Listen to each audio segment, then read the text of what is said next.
अस्सलाम वालेकुम। क्वेश्चन है EBIT EPS का फाइंड हमने करना है। Calculate the two EBIT EPS coordinates for each of the structures bye selecting any two EBIT values and finding there associated EPS values.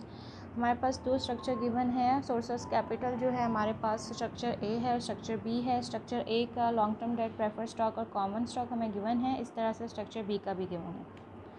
सबसे पहले हमने क्या फ़ाइंड करना है, लॉन्ग टर्म डेट हमें गिवन है तो हमने स्ट्रक्चर ए के लिए भी इंटरेस्ट फ़ाइंड करना है। इंटरेस्ट किस तरह से फ़ाइंड करते हैं कि हमारे पास जो है टोटल डेट गिवन है और हमने उसको इंटरेस्ट रेट से मल्टीप्लाई करना है तो हमारे पास इंटरेस्ट की अमाउंट आ जाएगी। यही चीज़ हम स्ट्रक्चर ए पे अप्लाई करेंगे और स्ट्रक्चर बी पे। तो सबसे पहले फ़ाइंड करते हैं इंटरेस्ट जी। अब इंटरेस्ट को फाइंड करने के लिए हम मल्टीप्लाई करेंगे 75,000 इंटू 16%, तो हमारे पास आंसर आ जाएगा 12,000। और स्ट्रक्चर बी के लिए जब हम इंटरेस्ट फाइंड करेंगे तो स्ट्रक्चर बी का जो डेट अमाउंट है वो है 50,000 और इसको हम उसी के रेट से मल्टीप्लाई करेंगे जो कि है 15%, तो हमारे पास इंटरेस्ट की अमाउंट आ जाएगी 7,500। अब हमने दोनों स्ट्रक्चर के लिए इंटरेस्ट अमाउंट जो है वो फाइंड कर ली है। नेक्स्ट स्टेप है, हमारे पास प्रेफर्ड स्टॉक गिवन है, हमारे पास टोटल जो है प्रेफर्ड शेयर्स गिवन है दोनों स्ट्रक्चर्स के और उन दोनों का रेट गिवन है। रेट जो है क्वेश्चन में सेम लिया है, ठीक है। अब हमने इस डाटा के अकॉर्डिंग फाइंड करना है प्रेफर्ड डिविडेंड, ठीक है। प्रेफर्ड डिविडेंड का जब रेट गिवन हो तो इजी है, आप लोगों ने टोटल शेयर से, ठीक है, जो कि 10,000 है टोटल शेयर्स, इसको मल्टीप्लाई कर देना है डिविडेंड रेट से जो कि है 18%, ठीक है। Total shares into dividend rate, तो हमारे पास जो प्रेफर्ड डिविडेंड है फॉर द स्ट्रक्चर ए उसका आंसर आ जाएगा 1800। इस तरह से स्ट्रक्चर बी के लिए भी हम यही अप्लाई करेंगे, total shares, total preferred shares into dividend rate, ठीक है। प्रेफर्ड शेयर्स हमारे पास क्वेश्चन में गिवन है 15,000, तो 15,000 इंटू 18% जब हम करेंगे तो हमारे पास प्रेफर्ड डिविडेंड आ जाएगा 2700, ठीक है। अब हमने दोनों स्ट्रक्चर के लिए प्रेफर्ड डिविडेंड भी फाइंड कर लिया है, इंटरेस्ट भी फाइंड कर लिया है। अब जो थर्ड स्टेप है उसमें हमने फाइंड करना है financial break even. Financial break even वो पॉइंट होता है जहाँ पे हमारी EPS क्या होती है, ज़ीरो होती है, ठीक है। फाइनेंशियल ब्रेक इवन का फॉर्मूला है हमारे पास interest plus preferred dividend divided by 1 minus tax. यही हम दोनों स्ट्रक्चर के लिए अप्लाई करेंगे, ठीक है। हमारे पास इंटरेस्ट भी है, प्रेफर्ड डिविडेंड भी है। हम स्ट्रक्चर ए के लिए इसको फाइंड करते हैं, ठीक है। स्ट्रक्चर ए के लिए हम इसे फाइंड करेंगे तो हम अप्लाई करेंगे फॉर्मूला, तो स्ट्रक्चर ए का होगा इंटरेस्ट है 12,000, ठीक है, और हमारे पास प्रेफर्ड डिविडेंड है 1800। टैक्स रेट जो है हम यहाँ पे टैक्स रेट कंसिडर कर रहे हैं 40% इन द क्वेश्चन, ठीक है। तो 1 माइनस 0.4 करेंगे तो हमारे पास 0.6 आंसर आ जाएगा। तो जब आप इसको कैलकुलेट करेंगे तो आपके पास जो है financial break even for the structure A उसका आंसर आ जाएगा आपके पास 15,000। इसी तरीके से जब आप फाइनेंशियल ब्रेक इवन जो है स्ट्रक्चर बी के लिए अप्लाई करेंगे तो आपके उसका फॉर्मूला है इंटरेस्ट जो कि है 7,500, ठीक है। Interest plus preferred dividend 2,700 divided by 1 minus tax, ठीक है। तो हमारे पास financial break even of structure B का आंसर आ जाएगा 12,000। यहाँ पे आपने जो है प्रायर कैलकुलेशन सॉल्व कर ली हैं। अब हम आगे सॉल्व करेंगे सेकंड स्टेप। सेकंड स्टेप में आपने क्या करना है कि आपने लेनी है अपनी मर्ज़ी की दो EBITs, स्ट्रक्चर ए के लिए भी और स्ट्रक्चर बी के लिए भी। क्वेश्चन है कि आपने calculate the two EBIT EPS coordinates for each of the structure bye selecting any two EBIT values and finding there associated EPS। अब मैंने अपनी मर्ज़ी की दो EBITs लिए हैं, जैसे बस आपने EBIT कंसिडर करते हुए ये सोचना है कि आपकी जो EBIT आप लें, ठीक है, सपोज़ करें वो आपके फाइनेंशियल ब्रेक इवन से भी ज़्यादा हो और आपकी इंटरेस्ट अमाउंट से भी ज़्यादा हो, ठीक है। मैं ले रही हूँ 40,000 एंड 60,000। दोनों स्ट्रक्चर्स के लिए 40,000 एंड 60,000। अब मैंने इन EBITs पे जो मैंने पहले डाटा कैलकुलेट किया उसकी बेस पे स्ट्रक्चर ए के लिए भी 2 EBIT और इनकी बेस पे मैंने EPS कैलकुलेट करना है। EBIT में से हम इंटरेस्ट लेस करेंगे तो हमारे पास आ जाएगा EBT। स्ट्रक्चर ए का इंटरेस्ट रेट हमने पहले कैलकुलेट किया है, उसकी अमाउंट थी 12,000 और स्ट्रक्चर बी का जो हमने इंटरेस्ट कैलकुलेट किया था वो था 7,500। इस तरह से EBT जो है वो हमारे पास आ जाती है 40,000 में से माइनस 40,000 माइनस 12,000 करेंगे तो हमारे पास आ जाएगा 28,000। ठीक है, यहाँ पे 60,000 माइनस 12,000 करेंगे तो हमारे पास आ जाएगा 48,000। सब 40,000 माइनस 7,500 करेंगे तो हमारे पास आ जाएगा 3,25,100। ठीक है, और 60,000 माइनस 7,500 जब करेंगे तो आ जाएगा 5,25,100। अब नेक्स्ट चीज़ जो है वो हमने EBT में से टैक्स माइनस करना है, तभी हमारे पास नेट इनकम आएगी। टैक्स जो है वो 40% गिवन है, EBT इंटू 40% करेंगे तो हमारे पास टैक्स की अमाउंट आ जाएगी। ठीक है, टैक्स की अमाउंट मैंने कैलकुलेट कर ली है, मैं वो कैलकुलेट करके लिख रही हूँ।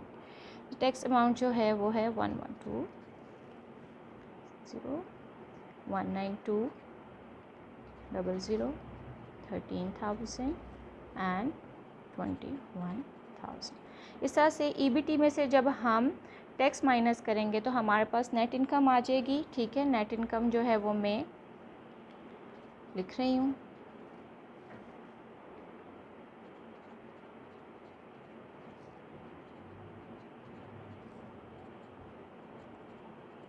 ठीक है, अब ये जो हमारे पास नेट इनकम आई है इसका मतलब ये है कि ये नेट इनकम जो है ये दोनों शेयर होल्डर्स के लिए, प्रेफर्ड वालों के लिए भी और कॉमन वालों के लिए भी, और हमने अल्टीमेटली कैलकुलेट करना है EPS, और EPS जो है उसका फॉर्मूला होता है net income available for common share holders. ठीक है, तो इसलिए हमें ज़रूरी है कि नेट इनकम में से पहले हम प्रेफर्ड डिविडेंड जो हैं वो माइनस करें, फिर हमारे पास आ जाएगी earning available for common share holders. ठीक है, तो प्रेफर्ड डिविडेंड स्ट्रक्चर ए के हमने प्रीवियसली कैलकुलेट किए हैं जो कि थे 1,800। ठीक है, और स्ट्रक्चर बी के लिए जब हमने कैलकुलेट किए थे तो प्रेफर्ड डिविडेंड थे 2,700। अब हम क्या करेंगे, नेट इनकम में से प्रेफर्ड डिविडेंड माइनस करेंगे तो हमारे पास आ जाएगी earning available for common share holders. ठीक है,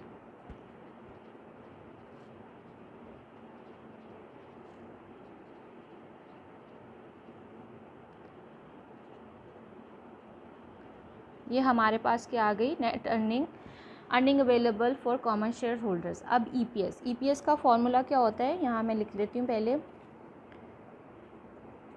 earning available for common share holders divided by number of common shares outstanding. ठीक है, तो अब हम EPS कैलकुलेट करेंगे। ठीक है, फॉर्मूला मैंने लिख दिया है।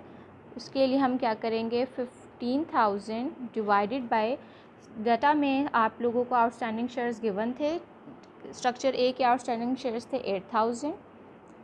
ठीक है,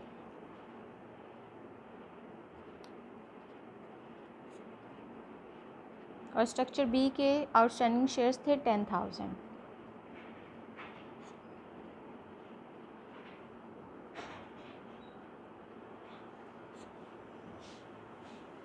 EPS हमारे पास आ जाएगी, कैलकुलेट कर लें, आपके पास आ जाएगी 1.9। ठीक है, 3.4, 1.7 एंड 2.9। इसके बाद अब हमने ड्रॉ करना है इंडिफरेंस पॉइंट। अब जो नेक्स्ट स्टेप है उसमें हमने फाइंड करना है इंडिफरेंस पॉइंट। इंडिफरेंस पॉइंट का मतलब होता है वो पॉइंट फाइंड करना कि हम इन दोनों स्ट्रक्चर्स में से जो भी स्ट्रक्चर चूज़ करें, हमने EBIT की वो वैल्यू फाइंड करनी है कि इस पॉइंट पे अगर हमारी इतनी एक्सपेक्टेड EBIT है तो हम दोनों स्ट्रक्चर में से कौन सा भी स्ट्रक्चर चूज़ करेंगे वो हमें सेम रिटर्न देगा। ठीक है, इस पॉइंट पे कोई भी स्ट्रक्चर चूज़ कर लें उससे कोई फ़र्क नहीं पड़ेगा। ठीक है, तो इंडिफरेंस पॉइंट जो है उसके लिए जो है हम यूज़ करेंगे EPS अप्रोच। ठीक है, EPS अप्रोच जो है उसमें हम यूज़ करेंगे ईपीएस का फॉर्मूला, ठीक है। ईपीएस जो है उसका फॉर्मूला होता है EPS is equals to 1 minus tax into EBIT minus interest, ठीक है, minus preferred dividend divided by N. N का मतलब है number of common shares outstanding, ठीक है। अब हमने इस वाले फार्मूला में दोनों स्ट्रक्चर को क्या कर देना ना, इक्वेट कर देना, ठीक है। इक्वेट मैं आपको करके दिखाती हूँ। इक्वेट इस तरह से करेंगे जैसे स्ट्रक्चर ए है, ठीक है। ईपीएस हम एज्यूम कर रहे हैं कि दोनों के लिए हम 0 है, तभी हम दोनों स्ट्रक्चर को इक्वेट करेंगे। 1 माइनस टैक्स क्या है, 1 माइनस टैक्स होता है हमारे पास 0.4, ठीक है, इंटू ईबीआईटी, ये हमने कैलकुलेट करनी है। इंटरेस्ट रेट स्ट्रक्चर ए का कितना हमारे पास गिवन है, 12,000 गिवन है, ठीक है। और प्रेफर्ड डिविडेंड हमारे पास गिवन है स्ट्रक्चर ए के लिए 1800, ठीक है। Number of common shares outstanding हमारे पास गिवन है स्ट्रक्चर ए में 8000। अब इस दोनों इक्वेशन को हमने इक्वेट करना है। यही फॉर्मूला जो है स्ट्रक्चर बी के लिए भी हमने अप्लाई करना है। 1 माइनस टैक्स रेट 0.4 गिवन है हमारे पास। ईबीआईटी हमने फाइंड करनी है, ठीक है। Interest rate for the structure B is 7500, ठीक है। और माइनस करना है हमने इसमें से प्रेफर्ड डिविडेंड जो कि 2700 गिवन है, divided by number of common shares outstanding जो कि स्ट्रक्चर बी के हैं। Outstanding shares, common shares outstanding है 10,000। अब हमने क्या करना है, इसको सॉल्व करना है। मैं इसको सॉल्व करती हूँ। 0.6, ठीक है, 1 माइनस 0.4 इज़ 0.6, ठीक है। उसको हम मल्टीप्लाई करते हैं 0.6 ईबीआईटी, ठीक है, 0.4 इंटू 0.6 इंटू 12,000, ठीक है। तो हमारे पास आ जाएगा 7200 और ये हमारे पास 1800 गिवन है, ठीक है, डिवाइडेड बाय 8000, ठीक है। इस तरीके से 1 माइनस 0.4 0.6 है, 0.6 इंटू ईबीआईटी माइनस 0.6 इंटू 7500, हमारे पास आंसर इसका आ जाएगा 4500 और माइनस 2700 क्वेश्चन में गिवन है, ठीक है, डिवाइडेड बाय 10,000। अब हमने इनको क्या करना है, क्रॉस मल्टीप्लाई कर देना है, ठीक है। पहले हम इनको नेगेटिव बैलेंसेस जो हैं वो ऐड कर देते हैं, ठीक है। 0.6 ईबीआईटी, ठीक है, माइनस 9000, ठीक है, और इसे मल्टीप्लाई किसे करेंगे हम, 10,000 से, ठीक है, इज इक्वल्स टू 8000, ये यहाँ पे शिफ्ट हो जाएगा, ठीक है, इंटू 0.6 ईबीआईटी माइनस, इन दोनों को सम कर लेंगे, माइनस माइनस प्लस, सम करके आंसर आ जाएगा 7200, ठीक है। अब हमने मल्टीप्लाई करना है तो हमारे पास आ जाएगा आंसर 6000 ईबीआईटी, ठीक है, माइनस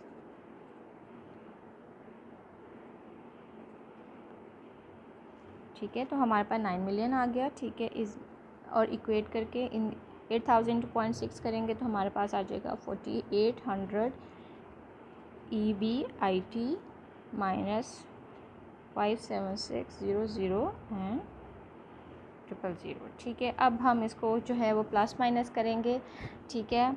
ये बड़ी अमाउंट है तो हम इसको 4800 को इस साइड पे ले जाएंगे, लेफ़्ट साइड पे 6000 EBIT minus 4800 is equals to minus 576 lakh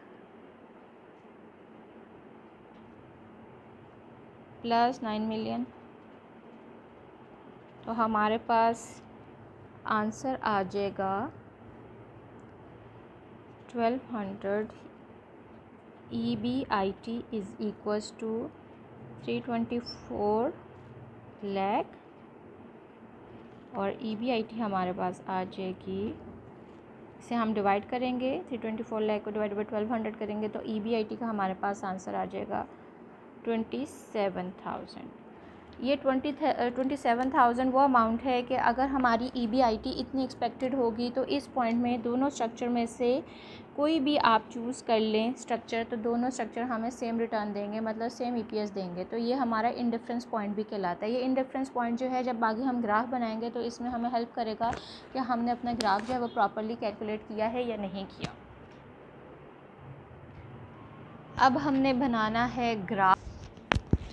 अब जो नेक्स्ट स्टेप है इसमें हमने ग्राफ ड्रॉ करना है, जिसके लिए हमें पूरा क्वेश्चन की कैलकुलेशंस की हैं। ठीक है, ग्राफ ड्रॉ करते हुए हमारे पास एक्स कोऑर्डिनेट और वाई कोऑर्डिनेट है। एक्स कोऑर्डिनेट पे हम लेंगे EBIT और वाई पे लेंगे EPS। ठीक है, हमारे पास जो EBIT की रेंज है, क्योंकि हमने 40,000 और 60,000 कैलकुलेट की है, तो मैंने 10,000, 20,000, 30,000, 40,000, 50,000, 60,000 इक्वल गैप के साथ मैंने क्या लिए हैं, इनका स्केल डिफ़ाइन कर दिया। और EPS जो है वो हमारी जो है वो रेंज है उसकी 0.5 से लेके 3.5 की बीच में। तो मैंने जो है स्केल लिया 0.5, 1, 1.5, 2, 2.5, 3 और 3.5।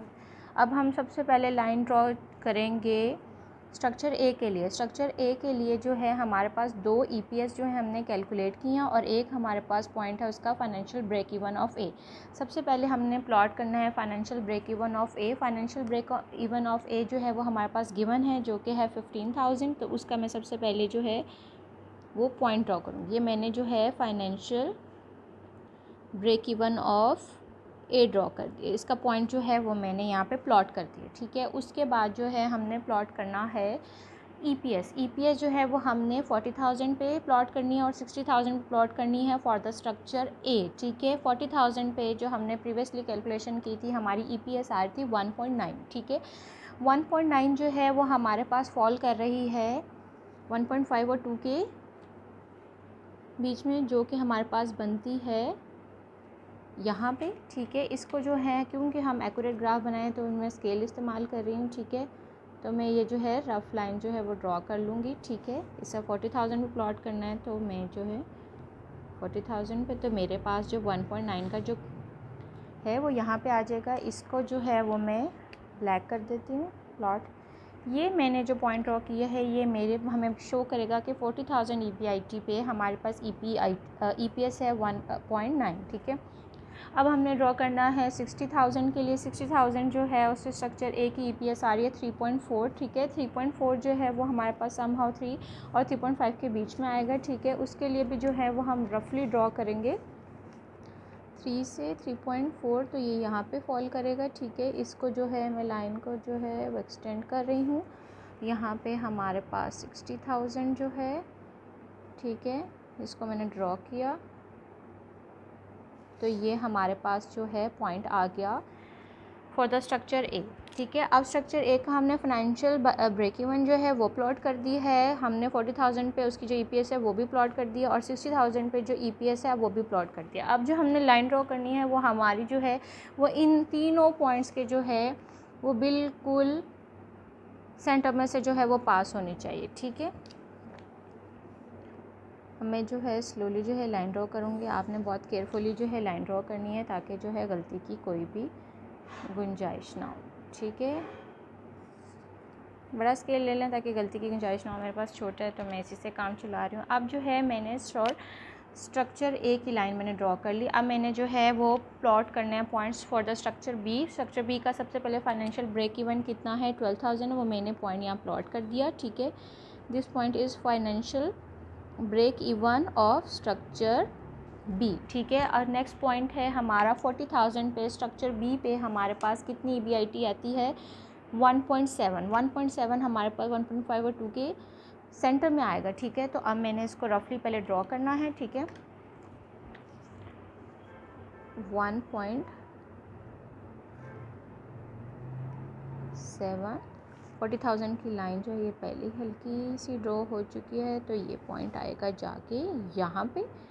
ठीक है, और इसको जो है वो मैं रेड से मार्क कर देती हूँ ताकि मुझे लाइन को इंटरपास करने में आसानी हो। ठीक है, 60,000 पे हमारी EBIT आ रही है 2.9। ठीक है, फॉर द स्ट्रक्चर बी 2.9 जो है हमारा यहाँ फॉल कर रहा है। ठीक है, 60,000 की मैं लाइन रफली ड्रॉ की हुई है। ठीक है, तो वो पॉइंट आएगा हमारा यहाँ पे। ठीक है, अब मेरे पास स्ट्रक्चर बी की भी तीनों पॉइंट्स प्लॉट हो चुके हैं। ये आपकी EPS 60,000 का पॉइंट है, ये EPS 40,000 का पॉइंट है और ये फाइनेंशियल ब्रेक इवन है। अब मैंने यहाँ से भी लाइन क्रॉस करनी है जो कि इन तीनों पॉइंट्स जो है उनमें से पास हो। ठीक है, अब मैं इन तीनों पॉइंट्स में से जो है इसको जब पास करूँगी तो ये कुछ इस तरह से पास होगी।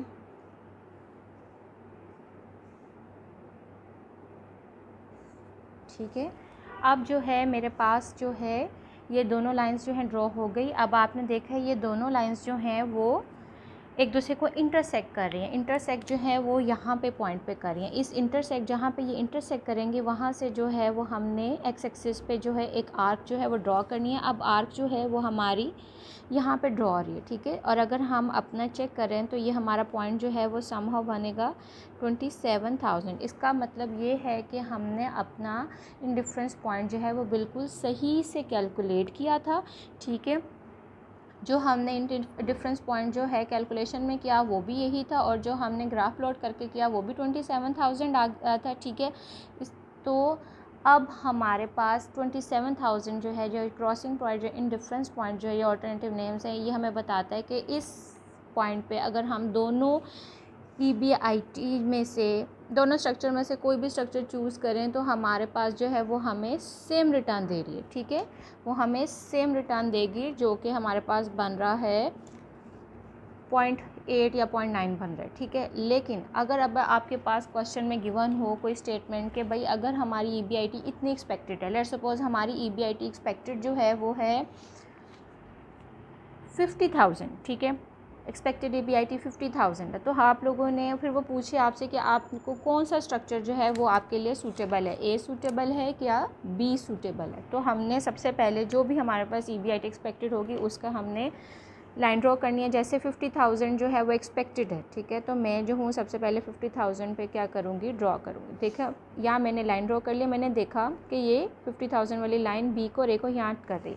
यहाँ से हमने जो है इस लाइन को क्रॉस करवाना है जहाँ पे इंटरसेक्ट करिए दोनों लाइन्स को EPS पे। ठीक है, तो मैंने देखा कि जो हमारी 50,000 एक्सपेक्टेड EBIT है वो मुझे ज़्यादा रिटर्न जो है वो A पे जनरेट कर रही है, वो अबव जो है 2.5 से, और B पे जो है लेस देन 2.5 है। मतलब ज़्यादा रिटर्न कौन जनरेट कर रहे हैं मेरे लिए, फॉर स्ट्रक्चर A जो है वो ज़्यादा रिटर्न जनरेट कर रहा है।